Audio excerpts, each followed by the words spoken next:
Ever stop to think about how we actually talk about the future? You know, our plans for tomorrow, or next week, or even way down the road? It feels kind of simple, right? But there's this one little piece of grammar that does all the heavy lifting. And today, we're going to absolutely master it. By the end of this, you'll be talking about the future with confidence. Ready? Let's jump in. All right, to really see how this works in the real world, let's start with a story.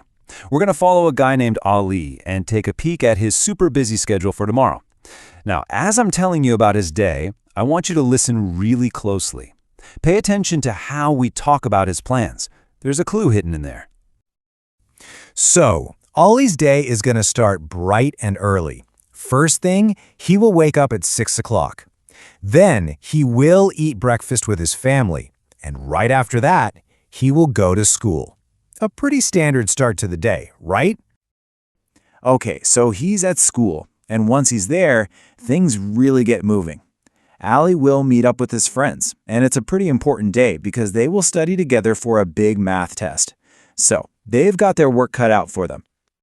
And the afternoon, that's all about action. It's game time. Ali's on the football team, and his team will try really hard to win the game. You can just feel the energy and the determination there, can't you? So, after a long day, it's time to wind down. His evening plans are all set. He will watch a movie, and then finally, he will sleep at 10 o'clock.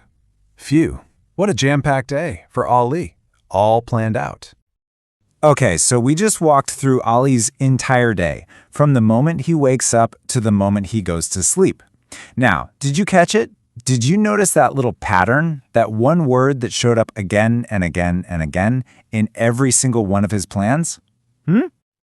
If you were thinking of the word will, you nailed it. That's exactly it. What we've been using this whole time is something called the simple future tense, and it's basically our magic tool in English for talking about anything and everything that's going to happen later on. But here's where it gets really interesting. This tense isn't a one-trick pony. Nope. It actually has three main jobs. We use it for future actions, for instant decisions, and for making predictions. So let's break each of those down. First up, we've got future actions. This is the one we saw all over Ali's story, right? It's for stuff you've actually planned to do, like I will visit my grandmother tomorrow. See? It's not a surprise, it's on the calendar. Okay, next up, instant decisions. This is totally different. This is for those choices you make right on the spot. So picture this, your stomach rumbles. You're not going to say, I have pre-planned my hunger, right? Of course not. You just think, I'm hungry. I think I will make a sandwich. Boom, a decision made in that exact moment. And our third and final use, predictions. This is like being a fortune teller, but for everyday stuff. We don't know for sure what's going to happen, but we have a pretty good guess. So you look at the dark clouds and say, I bet it will rain tomorrow. It's not your plan, it's just what you think is going to happen. So you might be thinking, this sounds complicated. But guess what? The best part is how unbelievably simple the formula is. Seriously, all you need is the magic word will, and then you just add the main verb, the base form. That's it. Will go. Will eat. Will study. Simple as that. Okay, a quick tip for sounding natural. When we're actually talking, we're kind of lazy, right? We like shortcuts. So instead of saying the full I will or she will, you're almost always going to hear the short version, the contraction. I will gets squished into I'll. She will becomes she'll, and they will turns into they'll. It just sounds so much better, and it's what you'll hear every day. And what if you want to say no? The long way is will not. But let's be honest, you're almost never going to say that. The super common everyday way to say it is with the contraction, won't. So, I will not go just becomes I won't go.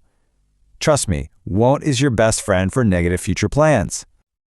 Okay, let's put this all together in one handy little toolkit. Think of this as your cheat sheet.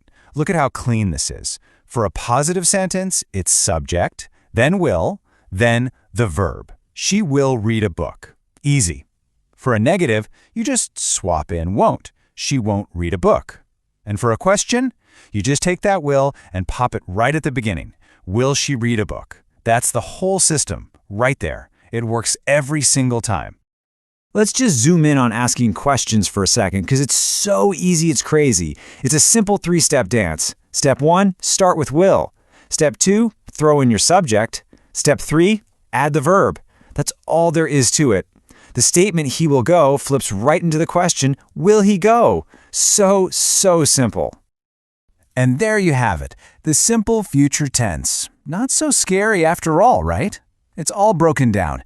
Now you have everything you need to talk about your plans, to make those split-second decisions, and even predict what's coming next. So that leaves just one thing. It's your turn. Using what you've just learned, tell me, what will you do tomorrow? Think about it and give it a shot. Thanks so much for joining me.